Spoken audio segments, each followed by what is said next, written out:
Viewers, तो आज की वीडियो का एम्बियंस, बैकग्राउंड एंड सब कुछ देख के आपको तो समझ में आ ही गया होगा कि आज फिर से मैं लेके आ गई हूँ एक बहुत ही ज़्यादा डरावना हॉरर स्टोरी। एंड हाँ, आप सबने इतना ज़्यादा रिक्वेस्ट किया था हॉरर स्टोरी का, तो मुझे लाना ही पड़ा। एंड आई होप कि ये स्टोरी आपको बहुत ही ज़्यादा पसंद आएगा। ये सुन के आपको बहुत ही ज़्यादा मज़ा आएगा, क्योंकि ओ माय गॉड, जब मैंने ये स्टोरी पहली बार सुना, I can't even tell you कि आई वॉज सो स्केयर्ड। तो चलिए हम स्टार्ट करते हैं आज की हॉरर स्टोरी, जिसका नाम है द ब्राइड। सो गाइज, सबसे पहले मैं आपको बता दूं कि द ब्राइड एक रशियन मूवी है जो कि बहुत ही ज़्यादा फेमस है। एंड ये सिर्फ़ और सिर्फ रशियन लैंग्वेज में ही अवेलेबल है। इसका अभी तक कोई इंग्लिश डबिंग भी नहीं है। सो गाइज, ये कहानी शुरू होती है एक बहुत ही ब्यूटीफुल क्यूट कपल के साथ, जहाँ पे लड़के का नाम था इवान एंड लड़की का नाम था नात्स्या। तो वो दोनों शादी कर लेते हैं। एंड वो दोनों शादी करने के बाद इवान की बहन उन दोनों को अपने घर पे बुलाती है मिलने के लिए। एंड देन नात्स्या एंड इवान दोनों इवान के बहुत ही पुराने पैतृक घर में जाते हैं, जहाँ पे इवान की बहन लीज़ा उन दोनों को वेलकम करती है। तो इवान के पिता के उस पुराने घर में इवान के पिता रहते थे, इवान की बहन लीज़ा रहती थी एंड लीज़ा के 2 बच्चे भी रहते थे। तो जब लीज़ा नात्स्या को उनकी रूम दिखाने ले जाती हैं, लीज़ा उनको बोलती है कि उनके साथ वहाँ पे उनकी दादी भी रहती हैं, पर उनकी दादी का तबीयत बहुत ठीक नहीं रहता है, इसलिए वो अपने घर में ही रहना पसंद करती है, अपने रूम में। एंड वो ज़्यादा बाहर भी नहीं आती। एंड इसके बाद जब लीज़ा, नात्स्या एंड इवान तीनों एक साथ डिनर टेबल पे बैठते हैं, तब लीज़ा नात्स्या को एक बहुत ही पुराना रिंग दिखाती है। एंड वो उनको बोलती भी है कि अभी हम हमारे घर के रिवाज से, हमारे घर के रीति से तुम्हारा फिर से शादी कराएंगे। एंड इन सब बातों से इवान बहुत ज़्यादा अनकंफर्टेबल फील करने लगता है। एंड इवान उसके दूसरे ही दिन, उसके अगले ही दिन घर वापस जाने का फ़ैसला भी लेता है। पर उसकी बहन लीज़ा उन दोनों को उसी घर में रोक लेती है। एंड उसी रात से नात्स्या के साथ बहुत सारी अजीब घटनाएं होना चालू हो जाता है। एंड मैं आपको यहाँ पे बता दूँ, जो रिंग लीज़ा ने नात्स्या को दिया था, वो रिंग कर्स्ड था, मतलब कि श्रापित था। तो उसी रात अचानक से नात्स्या की नींद खुल जाती है एंड वो उठते ही देखती है कि इवान उसके साथ नहीं है। तो वो इवान को ढूंढने के लिए बाहर निकलती है एंड वो देखती है कि नीचे इवान और उनकी बहन लीज़ा आपस में बात कर रहे हैं एंड बहस कर रहे हैं। एंड इवान की बहन लीज़ा बोल रही थी कि अगर हम ये नहीं करते हैं तो वो हमें मार देगा। एंड इवान तब उसको बोल रहा था कि नहीं, मैं ऐसा नहीं कर सकता उसके साथ, क्योंकि मैं उससे बहुत प्यार करता हूँ। पर नात्स्या इवान पे इतना ज़्यादा भरोसा करती थी कि वो अपने रूम पे जाके सो जाती है। एंड कुछ देर बाद इवान आके उसके कानों पे बोलता है कि तुम ज़्यादा परेशान मत होना, हम लोग कल सुबह ही यहाँ से चले जाएंगे। तो अगले दिन सुबह जब नात्स्या नींद से उठती है, वो देखती है इवान उसके पास नहीं है। एंड जब वो नीचे डाइनिंग रूम में जाती है एंड लीज़ा से पूछती है कि इवान कहाँ है, लीज़ा उसको बोलती है कि इवान शहर गया है अपने दोस्तों से मिलने। पर ये बात नात्स्या को बहुत ही ज़्यादा अजीब लगता है, इसलिए वो बार बार इवान को कॉल कर रही थी, पर एक बार भी उसका कॉल कनेक्ट नहीं होता है। एंड इसके बाद नात्स्या उस घर के बाहर जाती है एंड उस घर के बाहर ही उसको कुछ लोगों की कब्र दिखते हैं। एंड वहाँ पे अचानक से लीज़ा आ जाती है एंड वो उसको खींच के घर के अंदर लेके आती है। एंड घर के अंदर लाने के बाद लीज़ा नात्स्या को कुछ लोगों की तस्वीरें दिखाती हैं जो कि बहुत ही पुराने थे। एंड नात्सिया पूछती है कि ये लोग कौन है। तब लीज़ा बोलती है कि ये लोग मर चुके हैं। एंड इसके बाद वो नात्सिया को एक वेडिंग गाउन दिखाती है एंड वो नात्सिया को वो वेडिंग गाउन पहनाती भी है जो कि बहुत ही ज़्यादा पुराना था।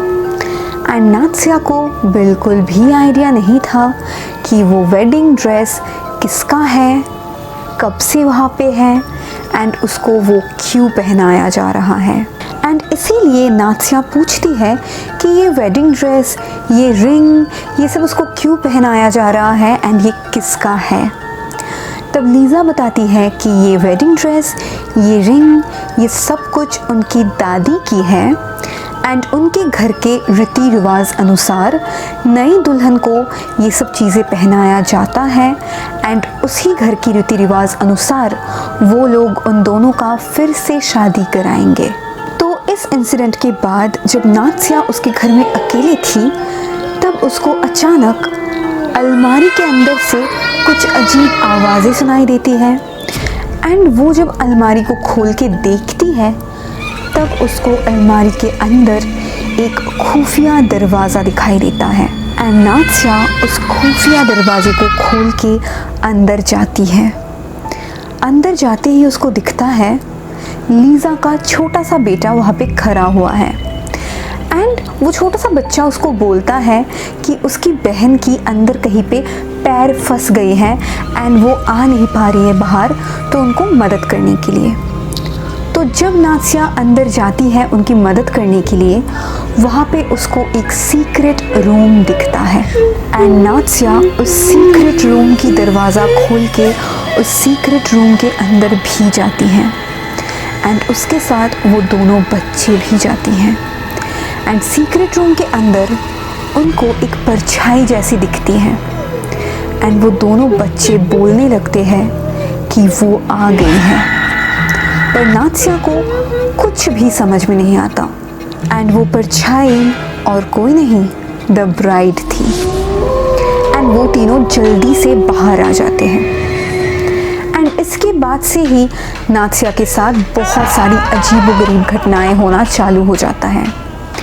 नात्सिया जब बाहर आके खुद को आईने में देख रही थी तब उसको आईने में उसी के जैसी दिखने वाली एक अलग ही नात्सिया दिखती है जो कि बहुत ही डरावनी लग रही थी एंड वो बहुत ज़्यादा डर जाती है एंड दौड़ के उस घर के बाहर चली जाती है एंड बाहर जाने के बाद भी वो देखती है कि उसी की तरह सेम शक्ल की लड़की उसके पीछे पीछे आ रही है एंड वो इतना ज़्यादा डर जाती है उसको देख के कि वो तुरंत बेहोश हो जाती है एंड ज़मीन पे गिर जाती है। एंड इसके बाद जब नात्सिया की आंखें खुलती हैं वो देखती है वो उसी के रूम के अंदर है एंड वहाँ पे लीज़ा एंड उसके साथ एक डॉक्टर भी है एंड वो डॉक्टर बहुत ही ज़्यादा वियर्ड थी। वो कुछ अजीबोगरीब कहानी सुना के उसको पूछ रही थी कि वो वर्जिन है या नहीं एंड नात्सिया उसे हाँ बोल देती है, पर असलियत में नात्सिया वर्जिन नहीं थी। एंड इस इंसिडेंट के बाद नात्सिया को बहुत ही ज़्यादा नेगेटिव फील होने लगा था एंड उसने इवान को वॉइस मैसेज सेंड किया कि तुम्हारे घर में कोई शैतानी शक्ति है एंड मैं यहाँ पे नहीं रह सकती, सो मैं यहाँ से भागने वाली हूँ। तो जब वो भागने जा रही थी वो छुप छुप के सुन लेती है कि लीज़ा एंड वो डॉक्टर आपस में बात कर रहे हैं एंड वो दोनों बोल रहे हैं कि अगर नात्सिया वर्जिन नहीं हुई तो बहुत बड़ी प्रॉब्लम हो सकती है।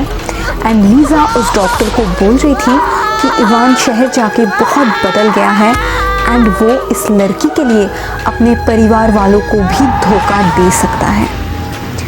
तो ये सुनने के बाद उस घर से बाहर चली जाती है एंड बाहर जाते हुए वो देखती है कि वो डॉक्टर भी कहीं पर जा रही थी, तो वो उसका पीछा करती है एंड उसका पीछा करते हुए वो देखती है कि एक बहुत ही पुराना सा घर में उन लोगों ने इवान को बांध कर रखा हुआ था ताकि इवान कहीं भी ना जा पाए। तो नात्स्या इवान को देखते ही तुरंत उसको बार बार आवाज़ देती है, बार बार बुलाती है। तब वो इशारा करके उसको बोलता है कि तुम यहाँ से अभी भाग जाओ, पर नात्स्या वो सुन नहीं पाती है। एंड तभी वहाँ पे अचानक से वो परछाई मतलब द ब्राइड की एंट्री होती है। एंड उसकी एंट्री होते ही नात्स्या बहुत ही ज़्यादा नेगेटिव फील करने लगती है। एंड अचानक उसके नाक से खून बहने लगता है। एंड तभी वो द ब्राइड को क्लियरली देख पाती है। एंड ब्राइड को देखने के बाद उसके अंदर की सारी शक्ति गायब हो जाती है। वो ठीक से चल तक नहीं पाती है। एंड वो बहुत कोशिश करती है भागने का, पर उसके पैरों में बिल्कुल भी जोर नहीं था कि वो भाग पाए। एंड वो किसी तरीके से रेंगते रेंगते चलते चलते एक नया खोदा हुआ कब्र के अंदर गिर जाती है। एंड उस कब्र के अंदर भी नात्स्या उस शैतानी शक्ति को एहसास कर पा रही थी। तो अचानक से वहाँ पे इवान के पापा आ जाते हैं। एंड वो नात्स्या को फिर से उसी घर में ले जाते हैं। एंड उस घर में जाते ही वो लोग नात्स्या को बहुत ही ज़बरदस्ती करके एक चाय पिलाते हैं। एंड उस चाय के अंदर एक दवाई मिलाया हुआ होता है, जिसके थ्रू नात्स्या तुरंत बेहोश हो जाती है। एंड वो खुद को पास्ट में पाती है, मतलब कई साल पहले पाती है। एंड नात्स्या सपने में इवान के दादाजी को देखती है, जो कि एक बहुत ही बीमार औरत के सामने बैठा हुआ था। एंड वो बीमार औरत धीरे धीरे बहुत ही डरावनी शैतानी रूप लेने लगी। एंड वो इवान के दादाजी को भी मार देते हैं। एंड वो अचानक नात्स्या के ऊपर भी हमला करती है। एंड वो औरत और कोई नहीं, द ब्राइड मतलब कि इवान की दादी थी।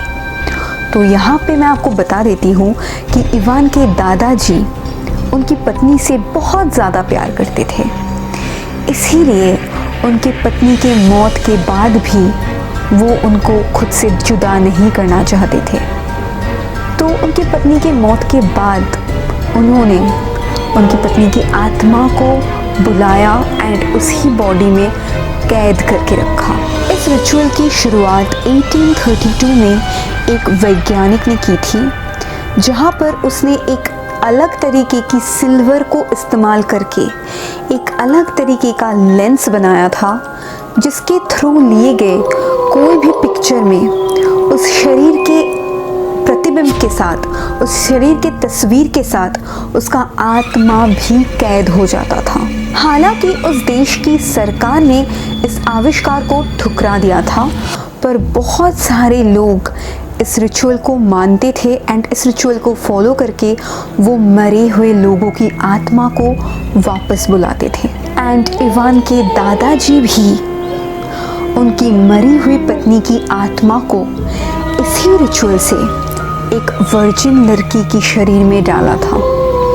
तो इस रिचुअल में उनकी बीवी का wedding ring and wedding dress उन्होंने एक वर्जिन लड़की को पहनाया एंड उसको जिंदा कॉफिन में डाल के कब्र देने के लिए ले गए। तो जब वो उनको ज़िंदा दफना रहे होते हैं, उसी टाइम पे वो कॉफिन बहुत ही ज़ोर ज़ोर से हिलने लगता है एंड वो वेडिंग रिंग के थ्रू उनकी बीवी की आत्मा उस वर्जिन लड़की के शरीर में प्रवेश करती है। एंड तभी उस कॉफिन को खोल दिया जाता है एंड वो वर्जिन लड़की की शरीर तो वहाँ पे रहती है, पर आत्मा द ब्राइड मतलब कि इवान की दादी की ही रहती है। एंड अगले दिन सुबह नात्स्या को भी एक ब्राइड की तरह तैयार की जाती है। उसको भी वही same wedding dress and same wedding ring पहनाया जाता है। एंड नात्स्या जब भागने की कोशिश करती है, तब वो लोग उसके हाथ पैर बांध के एक बहुत ही अंधेरा सा रूम में उसको अकेले छोड़ देते हैं। एंड उस रूम में नात्स्या को एक जिंदा लाश दिखती है, जो बहुत ही ज़्यादा डरावनी तरीके से नात्स्या के ऊपर हमला करने आती है। पर अचानक से इवान वहाँ पे आके नात्सिया को बचा लेता है एंड वो नात्सिया को एक कार में बिठा के वहाँ से दूर ले जाने की कोशिश करता है। एंड गाड़ी में जाते हुए इवान नात्सिया से माफ़ी मांगता है एंड वो बोलता है कि उसका परिवार श्रापित है। पर थोड़ा सा दूर जाते ही वो लोग फिर से उन दोनों को पकड़ लेते हैं एंड ज़बरदस्ती उन दोनों को फिर से उसी घर में लेके आते हैं। एंड वहाँ पे लाने के तुरंत बाद वो फिर से वही श्रापित अंगूठी नात्सिया को पहनाते हैं एंड उसको ज़िंदा एक कॉफिन में डाल के उस कॉफिन को कील मार के बंद कर देते हैं। एंड वो लोग उस कॉफिन को एक कब्र में डाल के नात्सिया को ज़िंदा दफनाना चालू कर देते हैं। एंड तभी नात्सिया को उसी कॉफिन के अंदर वो ज़िंदा लाश दिखती है। वो चाह के भी उस कॉफिन से बाहर नहीं आ पाती थी क्योंकि वो कॉफिन कील से बिल्कुल अच्छी तरीके से बंद किया हुआ था एंड वो लोग उसकी कॉफिन के ऊपर मिट्टी डाल रहे थे। एंड वो ज़िंदा लाश मतलब कि द ब्राइड धीरे धीरे नात्सिया को भी पोजेस करने की कोशिश कर रही थी। एंड तब तक में नात्सिया पूरी तरह से पोजेस्ड हो गई थी एंड वो पोजेस्ड नात्सिया द ब्राइड की वॉइस में बहुत ही डरावनी वॉइस में बोलने लगती है कि ये लड़की वर्जिन नहीं है। एंड तब वहाँ पे जितने भी लोग मौजूद थे सब बहुत ही ज़्यादा डर गए एंड भागने लगे क्योंकि उन्हें पता चल गया था कि ये रिचुअल पूरी तरह से फेल हो गया है। एंड तब द ब्राइड नात्सिया के शरीर से बाहर निकल जाती है एंड इवान की फैमिली के सारे मेंबर्स के ऊपर वो हमला करती है एंड सबको एक एक करके वो मारने लगती है। एंड तभी लीज़ा नात्सिया से वो कर्स्ड वेडिंग रिंग ले लेती है एंड वो रिंग लेने के साथ साथ ही द ब्राइड लीज़ा को भी पोजेस्ट कर लेती है। एंड जब द ब्राइड लीज़ा को पोजेस करती है तब नात्सिया जल्दी से वो पुराना तस्वीर लाती है जो लीज़ा ने ही उसको दिखाया था। एंड वो तस्वीर ला के बोलती है कि अगर तुम लीज़ा को नहीं छोड़ती हो तब मैं तुम्हारी तस्वीर नष्ट कर दूंगी। एंड द ब्राइड उसको बोलती है कि प्लीज़ मेरा तस्वीर नष्ट मत करो। एंड जब लीज़ा उस फोटो को अपने हाथ से गिराती है द ब्राइड उसके ऊपर भी हमला कर देती है। And then the bride Lisa को भी पोजेस कर लेती है। एंड जब वो लीज़ा को पोजेस कर रही थी, लीज़ा जब वो फील कर रही थी तब लीज़ा खुद को जला देती है ताकि उसके शरीर के साथ साथ द ब्राइड की आत्मा भी ख़त्म हो जाए। एंड लीज़ा जब खुद को जला दिया तब उसके साथ साथ द ब्राइड की आत्मा एंड वो कहानी ख़त्म हो गई। तो मुझे तो यार ये कहानी बहुत ज़्यादा ही डरावनी लगी। एंड मुझे ज़रूर कमेंट करके बताओ कि आपको ये वाला कहानी कैसी लगी। मुझे तो बहुत रियलिस्टिक एंड बहुत ही ज़्यादा मतलब मुझे इतने गूज़बम्स आए ना ये कहानी सुनते सुनते एंड बोलते बोलते भी। मैं क्या बताऊँ आपको।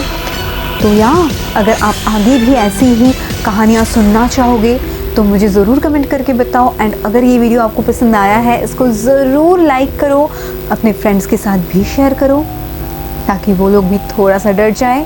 एंड अगर आपने अभी तक ये चैनल को सब्सक्राइब नहीं किया है जल्दी से सब्सक्राइब कर दो क्योंकि ऐसे ही वीडियोस मैं लाती रहूँगी। तो मिलते हैं आपसे नेक्स्ट वीडियो में। तो तब तक के लिए bye bye, take care, stay happy and I love you.